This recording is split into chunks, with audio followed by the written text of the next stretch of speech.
Make this Christmas memorable with Goat Guns.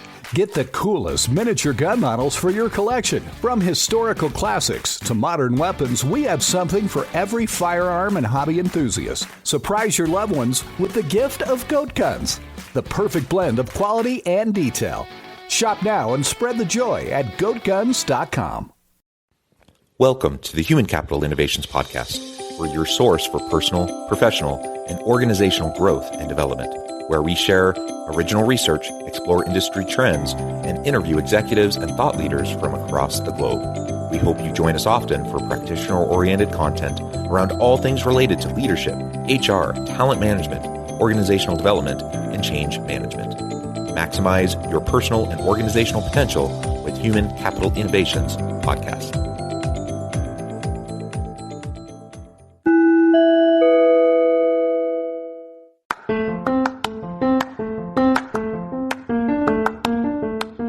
You enjoy the Human Capital Innovations Podcast?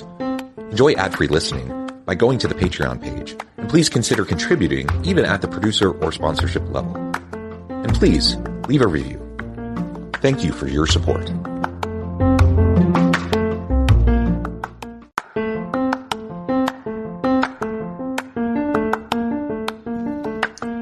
Welcome to the Human Capital Innovations Podcast. In this HCI Podcast episode, I talk with Justin Bethoney about supporting the mental and physical health of your people.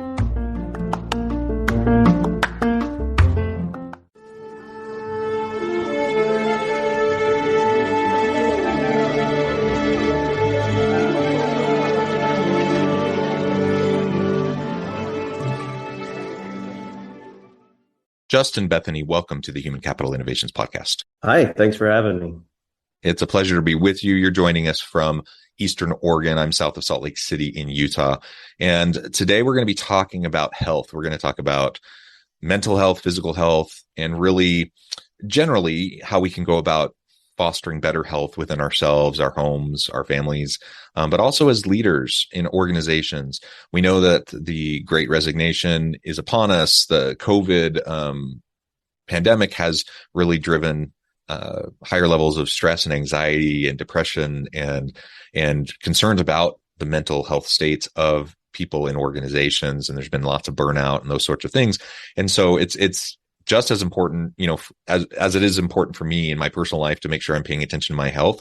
It's just as important for leaders to be paying attention to not only their personal health, but the health of the members of their team as well. And of course, there's a bottom line benefit to that, because the more healthy your people are, you lower rates of absenteeism and turnover and those sorts of things, which helps the bottom line. They're more productive. But there's a strong human case for this too. And we just need to be better for our people and not take advantage of our people, not exploit our people, but be supportive of them. And I think the pandemic has demonstrated that organizations where leaders show more empathy, where they provide more support, they tend to do better.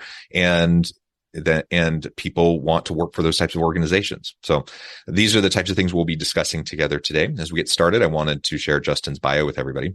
Justin currently operates a private practice as a psychiatric nurse practitioner in Bend, Oregon. His practices focus on helping both children and adults overcome common mental illness symptoms through a combination of therapy, health coaching, and limited or as needed psychiatric medications. In practicing psychiatry for the past 10 years, Justin has gained a greater understanding of the connections between the mind and the body.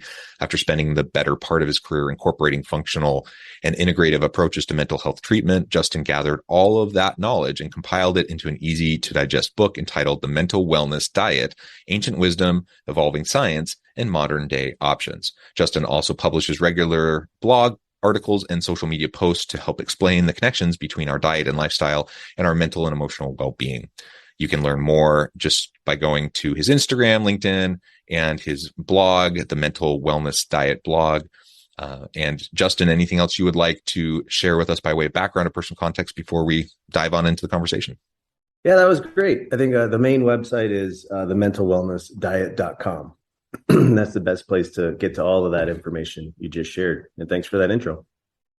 Yeah, excellent. Okay, so let's start perhaps it's best to just get a lay of the land. Like, what are you seeing over the last couple of years in terms of, the people you're working with? They're coming in with challenges, and issues. And I imagine you see some common themes. So what are some of the types of things that you're seeing, and why should we be paying more attention to this?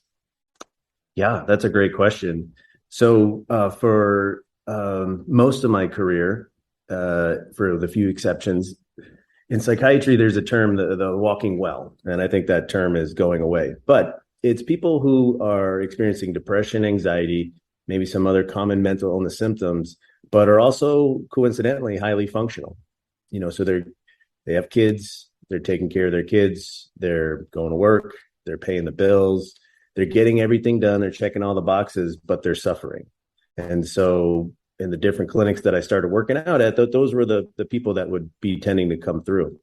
And so these are individuals who often worked in corporations, organizations, public agencies. They had big, important responsibilities at home and at work. And at some point, most of them hit a certain kind of breaking point. And that's when their symptoms began to emerge. And that's where I came in. So some common themes, that's a great question. Common themes is, in life, there was a great book, The Road Less Traveled by Scott Peck. In the first couple of chapters, he talked about the differences that people can handle stress. You can either be on one side of the spectrum of an internalizer, and you're reaching across the table and you're pulling onto yourself all the dysfunction and bad things, bad outcomes in the world. You're pushing it inwards, and that's guilt and shame and depression, anxiety. Then on the other end of the spectrum, it's the externalizers. And when there's dysfunction or discomfort, they push that away. They push that outward. More often than not, the patients that come to see me tend to be internalizers. And that creates a really interesting dynamic with their home life, their own self-esteem, how they think about the world, how they think about themselves, how they think about their symptoms, and how they interact at work. So at work, that's corporate America. It's a very unique culture.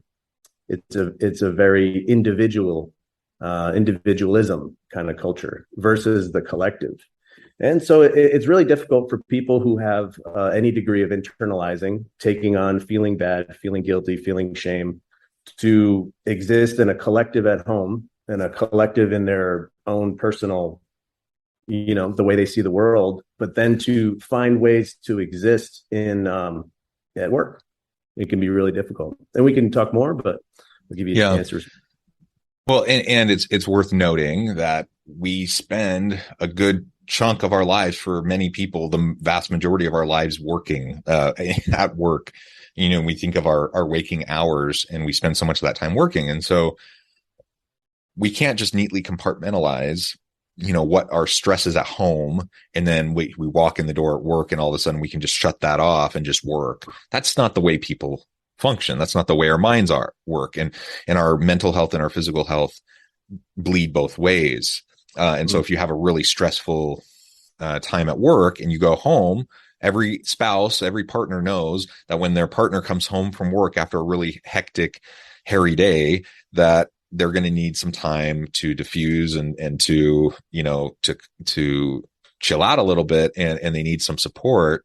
And sometimes that stress can come into the home, and it can stress everyone else out at home. So, and it goes both ways, right? So we just need to first acknowledge that's the reality. We can't just neatly compartmentalize. Most people can't anyways. And I like your point about, how we might try to push down within ourselves. And that's partly, I think, that the corporate culture that you're describing is traditionally the culture has been show up to work. I don't care what's happened outside of work. Just make sure that you put on a brave face, make sure that you smile, make sure that you're quote unquote professional with your team and with your clients, and just push everything down. Just ignore it, shelf it, whatever. And that can be extremely unhealthy. And so then you have people that are just bottling it up, and it takes its toll over time. They might be able to do it for a short while, but it starts to take its toll. I was listening to another podcast just the other day where someone was talking about their anxiety. They had a diagnosed anxiety disorder, but because it went untreated, it just started to build and build and build. And then there were secondary effects of that ended up launching this person into depressive episodes and other sorts of things as well that wouldn't have necessarily happened, right? And so there's just a close connection between all of these things, and we just have to deal with it.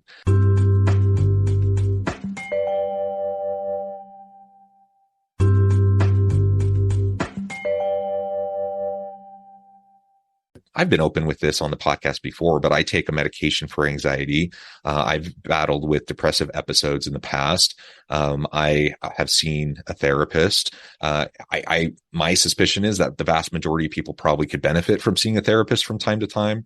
And I try to very proactively do things to practice self-care and to protect my mental health.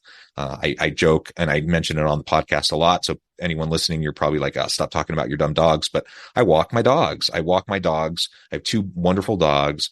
I walk them a couple times a day. That's like one of those outlets for me, right? And everyone has their things, but you just have to make sure that you're paying attention to those.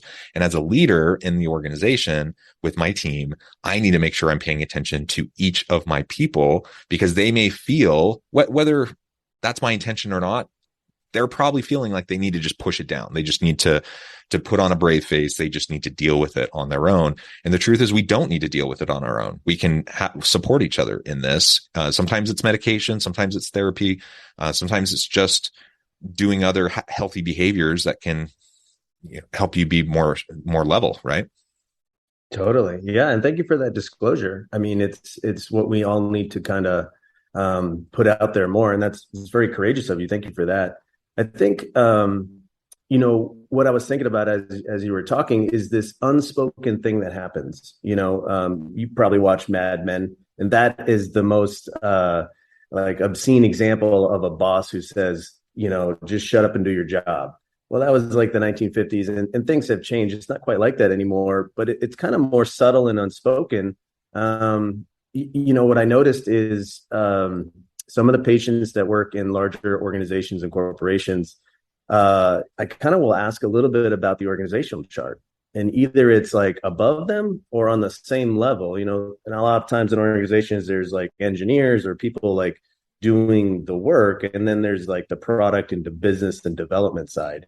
And there's a lot of friction there. And I think a lot of managers, if any managers are listening, or leaderships are listening, when a person underneath you, or maybe ancillary, an engineer, and you're on the product and development side, if they walk into the room with you, there's something there. There's a mist in the air. There's this sort of Wizard of Oz. You have this big, deep, booming voice. You are kind of intimidating without really probably being aware or wanting to be that way at all. That's probably doesn't fit with your principles and values. But there's just that something there about we've been enculturated in our work culture to understand that, we got to get it done in the bottom line and performance and all these metrics. And that communicates to people that they got to get it done no matter what. And what that leads to for a lot of people is a concept in psychiatry called repression.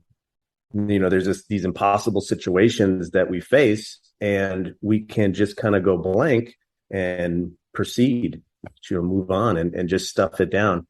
And if that stuffing it down proceeds for too long, that's like the fertile soil for some of these mental illness symptoms like anxiety and depression to come out. At least that's what I've seen. Yeah. And maybe you can speak to, just in your own practice, what, if you've seen any trends over the last, say, 5 years, obviously with the pandemic being the last couple, have you seen an uptick? Have you seen shifts in the types of symptoms people have been having as they've been coming in, or the level of urgency or concern, over the types of things people are dealing with? Describe that for us a little bit. Sure. One pattern I've noticed is patients will come in, we'll talk. My stance is to support them, to be there for them, to kind of lead them to the truth, to lead them to a plan of coping that's sustainable and doable and effective. And so, as they come in, they'll talk about how, a boss, had a tantrum in a meeting, or these demands that just keep being placed upon them, and the boss isn't really communicating, or when the organizational chart is like parallel, the engineers are doing their best, and then the development side is criticizing them or saying it's not enough or setting too high of expectations, things that are unreasonable, but would be pleasing to the board probably. And so there's all these kinds of frictions, and they'll explain the setup to me, and I'll get all riled up, and I'll want to support them, and I'll want to pull my own hair out, even though I don't have any left. And then there's a turn for them. There's like their response is reflective of probably their response in typical life. It's like, I guess I just gotta, but it's a good company. They want to kind of swing a counterbalance and say, but I like my job, but I like the people, but it's a good job, but it's a good company, but it gives good benefits. And that's repression at work. It's okay to be upset with another person. That's kind of one of the main lessons that we teach as therapists. It's okay to have a conflict. It's okay to want to advocate for yourself when somebody else is not looking to want to cooperate with that. And so in these moments, you can't be angry at your boss. So that's kind of how it gets stuffed down, and that's kind of how it resides in there and festers and burns a little pit in your stomach. Yeah. And what happens as those things go unaddressed and that pit gets deeper and burned hotter? Well, we do our best to talk about it. We do our best to build awareness. We do our best to practice in the moment, saying to ourselves, okay, I know what this is. Okay, this is this. This is not a reflection of me. It's about building ego strength, I guess. And then there's the other parts of treatment, which is sleep, diet, exercise for me, and the time and space and the therapy. And then medications, SSRIs, or Prozac, Lexapro, Zoloft. These are really common medications. In my opinion, these medications help people delatch, kind of get less stuck on the negative, versus they're not quite happy pills, but they make you predict the negative less. So you can kind of walk into work and deal with these situations, or come home from work and deal with those situations with a little bit less weight on your shoulders, and you can just kind of make it through another day. And I think that's kind of how they mostly work. Yeah. It's super interesting. I'm wondering also, so you mentioned things like just sleep. Having healthy sleep patterns makes a big difference. Things like diet can make a big difference. Let's talk about that for a minute. What are some of the things that you're seeing between diet and mental health, and the types of mental illness systems that you see? And if we think about that personally, then if we step back and think as leaders, what are some, we don't want to dictate what everyone's eating, obviously, but there are things we can do to try to encourage and nudge people in a more healthy direction. So perhaps if you have any ideas on that as well.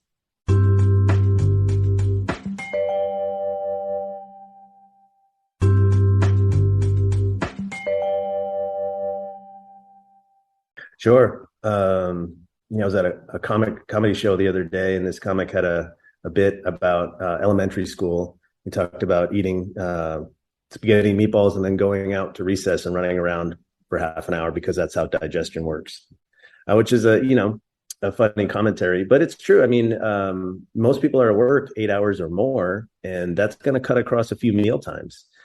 So, there's what we eat, and that is probably about as hard as changing somebody's politics or religions, changing what they will eat. But there's how you eat too, and there's who you eat with, and then there's the time and the space that you make. In terms of the Great Resignation, my 2-cent opinion is that I think people will come back to work when the office has a gym, a dry cleaner, a daycare, a nice cafeteria, and opportunities for limited but impactful socialization. So, yeah, I mean, I don't think it would be appropriate for leaders to give everybody my book and tell them to eat my diet. Half of this book is about food, but the other half is about some of these cultural phenomenons, and then a lot of brain science and information about what our brains and bodies need to feel, so for us to feel and function at our best. And we can cover some of that stuff, but more importantly, I think is some of the topics we're discussing now about the stress experienced at work. Yeah. And just to comment on, bringing people back in and the types of services that maybe our organization provides. I've shared this before, probably on a couple different episodes long ago on the podcast, but years ago, I worked for a tech company, one of the major tech companies in South Korea. And this was 20 years ago, probably a little bit more than 20 years ago. But think Google, like in the US, and think of all the perks and all the different things that they do. And that's kind of how it was there. Like they literally had just about everything on campus. And in fact, I lived in campus housing. So I had housing. I had 3 meals a day in the cafeteria, and snacks and whatever. They had, ping pong and basketball and soccer, and they had, you get your hair cut, you could go grocery shopping, like you do everything. They even had like on-site Buddhist temple that you could go, meditate, like you could do whatever you want. Like literally you could do everything and live your life there just about. And that's what they wanted, because the work culture in Korea was also show up at 7 a.m, stay till like 8, 9, 10 at night.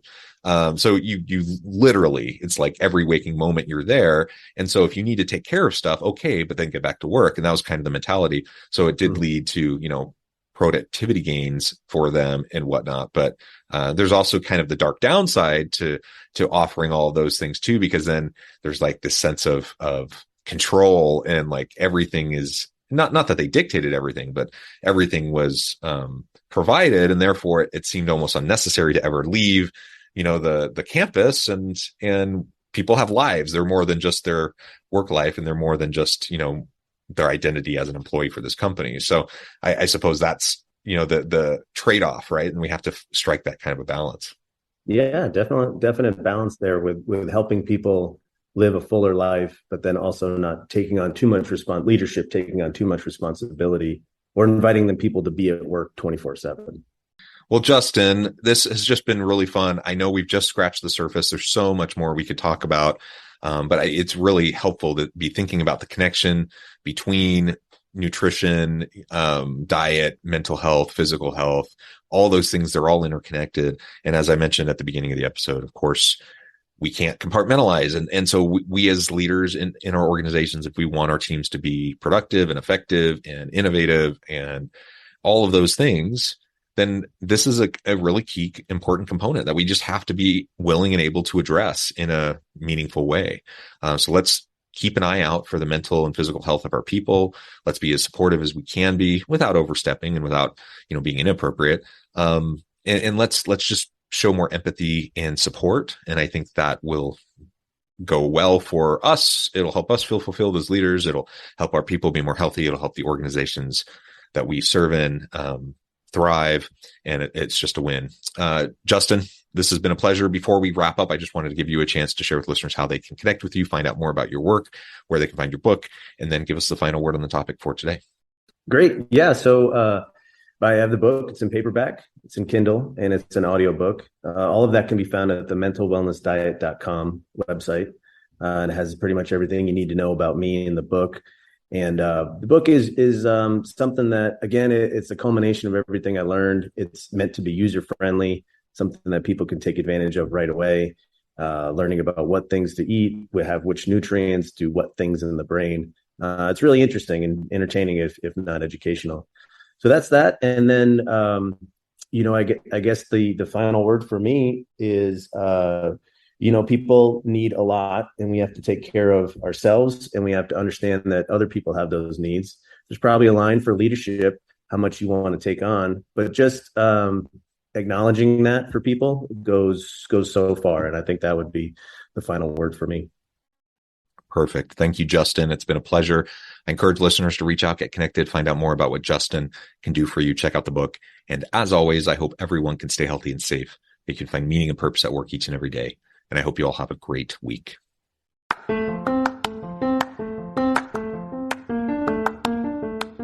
If you enjoy the Human Capital Innovations podcast, enjoy ad-free listening by going to the Patreon page. And please consider contributing even at the producer or sponsorship level. And please leave a review. Thank you for your support.